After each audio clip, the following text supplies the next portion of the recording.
So hello and welcome back. Last दो videos में हम लोग ने देखा माइक्रो और माइक्रो न्यूट्रिएंट्स के ऊपर। So this time we will try to understand कि उसको डाइजेस्ट कैसे करते हैं। It's not going to be in detail. तो आज का टॉपिक हम लोग कह सकते हैं होगा डाइजेशन और एब्जॉर्प्शन के ऊपर। तो डाइजेशन के बेसिक डेफिनेशन से स्टार्ट करते हैं। बेसिक डेफिनेशन है, कोई साइंटिफिक ऐसा ये नहीं है कि यही अपना डेफिनेशन है। तो उसको अंडरस्टैंड करने के लिए हम लोग देखो बेसिकली उसको बोल सकते हैं डाइजेशन जो होता है वो जो भी फूड पार्टिकल्स को या फिर फूड को स्मॉलर मॉलिक्यूल्स में ब्रेक डाउन करता है अपनी बॉडी लेटर यूज़ के लिए, उसको हम लोग डाइजेशन बोलते हैं। तो बेसिकली डाइजेशन दो तरह से मतलब टेक्निकली दो तरह के होते हैं। एक होता है अपना मैकेनिकल और दूसरा होता है केमिकल ब्रेकडाउन होता है और मैकेनिकल ब्रेकडाउन होता है। तो अभी उसके टाइप्स के ऊपर बात करेंगे क्योंकि डाइजेशन के ऊपर तो समझ गए हम लोग कि डाइजेशन होता क्या है टेक्निकली।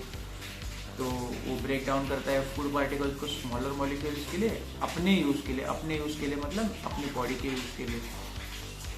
तो वो हो गया डाइजेशन। अभी मैकेनिकल केमिकल ये सब मतलब उसके कौन से तरह से ब्रेक डाउन होते हैं, किधर ब्रेक डाउन होता है वो हम लोग जान के लेंगे। तो देखो टाइप ऑफ मतलब in general type of digestion होता है वो। तो सबसे पहले अपना डाइजेशन चालू होता है जब ये फूड अपने माउथ में चला जाता है, तभी से डाइजेशन चालू हो जाता है। तो ये सबसे पहले मैकेनिकल ब्रेकडाउन होता है, मतलब आप चबाते हो फूड को खाते हो अपने टीथ की वजह से। तो मैकेनिकली छोटा होता है, बड़ी चीज़ को बड़े पार्टिकल्स को छोटे पार्टिकल में कन्वर्ट कर देता है मैकेनिकल ब्रेकडाउन की वजह से। और फिर अपना जो सलाइवा होता है मतलब उसको सलाइवरी एमिलेज एक एंजाइम सिक्रेट करता है और उसको वो केमिकली ब्रेक डाउन करने में मदद करता है। च्यू तो आप कर रहे हो, च्यू करने के बाद तो सलाइवा जो कार्बोहाइड्रेट्स होता है ना उसको माल्टोस में कन्वर्ट करना चालू होता है। यस, वो उधर माउथ में ही ब्रेक डाउन होना चालू होता है केमिकली। तो उतना फंक्शन होता है अपने माउथ का। और उसके बाद फिर जाता है माउथ के बाद आपको मालूम है स्टमक में ही जाएगा और किधर नहीं जाएगा। तो स्टमक में जाने के बाद पेप्सिन एंजाइम रिलीज होता है, वहाँ पे प्रोटीन ब्रेकडाउन स्टार्ट होता है। मतलब प्रोटीन ब्रेकडाउन होना, उसका डीनेचर होना, उसको मतलब उसके जो मॉलिक्यूल है वो खुलना, वो सब चालू हो जाता है उसमें। और प्रोटीन मतलब बोल सकते हैं प्रोटीन ब्रेकडाउन उधर से ही चालू हो जाता है। बाकी बचा हुआ जो कुछ भी है वहाँ पे पेप्सिन और अदर एंजाइम्स भी होते हैं उसमें, वो ब्रेकडाउन चालू करने में मदद करते हैं। फिर पेट में जाने के बाद इंटेस्टाइन्स में आता है, बट सबसे पहले स्मॉलर इंटेस्टाइन्स में घुसता है। और जैसे ही घुसता है वहाँ पे घुसने के बाद मतलब जब अपना फूड स्मॉल इंटेस्टाइन्स में आता है वहाँ पे वो पूरी तरह से एब्जॉर्ब और डाइजेस्ट दोनों होता है। स्टमक में एक बेसिक चालू होता है, बट मेन एब्जॉर्प्शन अपना जो होता है वो सारा स्मॉल इंटेस्टाइन में होता है। तो प्रोटीन, कार्बोहाइड्रेट्स, फैट सारा वहाँ पे चालू हो जाता है ब्रेक डाउन होना और मतलब प्रोसेस होना। तो स्मॉल इंटेस्टाइन में जब फूड जाता है अपना तो डाइजेशन और एब्जॉर्प्शन दोनों हो जाता है। तो जैसे ही इंटेस्टाइन्स में आता है अपना तो वहाँ पे लीवर बाइल छोड़ देता है फैट्स वगैरह बाकी सारे ब्रेक डाउन करने के लिए। और वो ब्रेक डाउन होने के बाद आई थिंक लार्ज इंटेस्टाइन में चला है। थिंक करने की जरूरत नहीं, स्मॉल के बाद लार्ज इंटेस्टाइन में आता है तो वहाँ पे चला जाता है। और वहाँ पे जाने के बाद बेसिकली मेजॉरिटी न्यूट्रिएंट्स अपने स्मॉल इंटेस्टाइन में एब्जॉर्ब होते हैं। तो वहाँ से ब्लड स्ट्रीम में भी चला आता है। और फिर बचा हुआ लार्ज इंटेस्टाइन में आता है। तो बेसिकली बचता क्या है, लार्ज इंटेस्टाइन में यूजुअली मिनरल्स और वाटर एब्जॉर्ब होता है। बाकी सारा रहेगा। और हाँ, उसमें ये भी होता है कि अपना जो गट माइक्रोबायोम होता है जो अभी बहुत सुना रहेगा आपने, तो गट बैक्टीरिया जो होता है वहाँ पे फैट को फर्मेंट वगैरह करता है और उससे और फैट को नहीं फाइबर को फर्मेंट करता है और फैट को भी प्रोसेस करते हैं। वो बहुत टेक्निकल चीज़ है, उतना मैं डीप में जा नहीं सकता। तो यस, ये फंक्शन होता है अपने डाइजेस्टिव सिस्टम का। और फिर ऑलमोस्ट स्मॉलर इंटेस्टाइन में सब कुछ एब्जॉर्ब होता है और डाइजेस्ट करने में मदद कर देता है, और वो डाइजेस्ट करके छोड़ देता है, एक्सक्रीट कर देता है।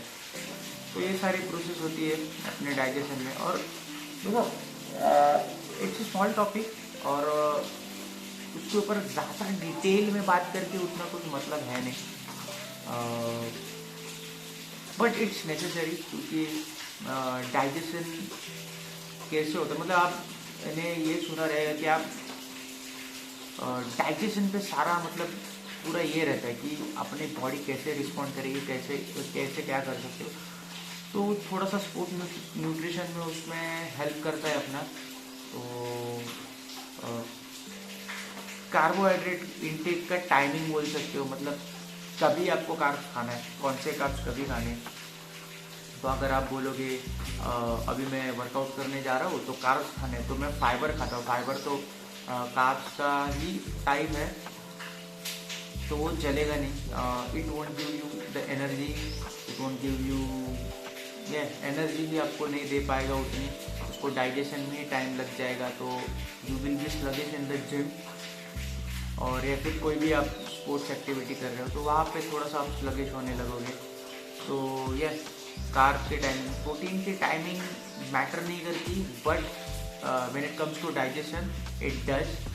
तो प्रोटीन कभी लेना है तो यूजुअली डाइजेशन के हिसाब से वर्कआउट करने के बाद लोगे, and it will be good, क्योंकि आपकी बॉडी को प्रोटीन लगता है। आपने बहुत सारा वर्कआउट, मतलब अभी मैं वर्कआउट करके जाऊंगा घर पे तो प्रोटीन ही खाऊंगा, कार्बोहाइड्रेट्स तो मतलब थोड़ा सा कार्बोहाइड्रेट्स और प्रोटीन दोनों खाऊंगा, बट बेसिकली प्रोटीन इसलिए खाऊंगा ताकि अपनी रिकवरी फटाक से चालू हो जाए।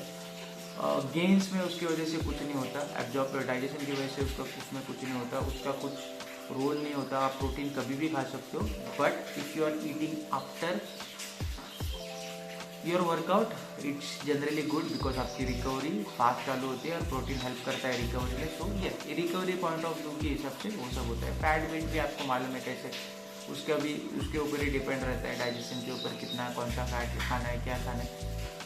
तो इसीलिए दिस थिंग इज़ इम्पोर्टेंट कि आपको थोड़ा सा एक बेसिक नॉलेज रहना चाहिए डाइजेशन के ऊपर, and when to eat, what to eat. So it helps. मैं उतना ज़्यादा उस पर ध्यान नहीं देता, मतलब गेन्स में कुछ प्लस माइनस होता नहीं है उसके वजह से, बट इट्स गुड, क्योंकि आप जो खाते हो वैसे होते हो। तो टेक्निकली उसको थोड़ा सा तो मतलब मालूम रहना चाहिए अपने को डाइजेशन के ऊपर, एंड इट इज़ वाई ने उसको पढ़ने का मैंने सोचा कि उसको पढ़ना है ही, तो थोड़ा सा डिटेल में जाएंगे। And yes, that's it, that's pretty much. अपने को उतना ही मालूम रहना चाहिए, उससे ज़्यादा अगर आपको देखना, you can go and study, it's really, I don't know, easy तो नहीं बोल सकते, but it's easy to find the source material, the study material you need, और आप उसके ऊपर स्टडी कर सकते हो। इट्स बहुत वास्ट टॉपिक है, अभी भी स्टडीज़ उसके ऊपर चालू है, डाइजेशन के ऊपर, गट माइक्रोबायोम के ऊपर अभी स्टडीज़ चालू हुए। तो the research is still going. तो अपने काम के हिसाब से मैंने बहुत मतलब ऑलमोस्ट सब चीज़ें कवर करी है। क्वेश्चन लूँगा नहीं, मेरा उधर अभी ये नहीं है, थोड़ा सा लेट हूँ मैं आज। तो नेक्स्ट सेशन में मिलते हैं।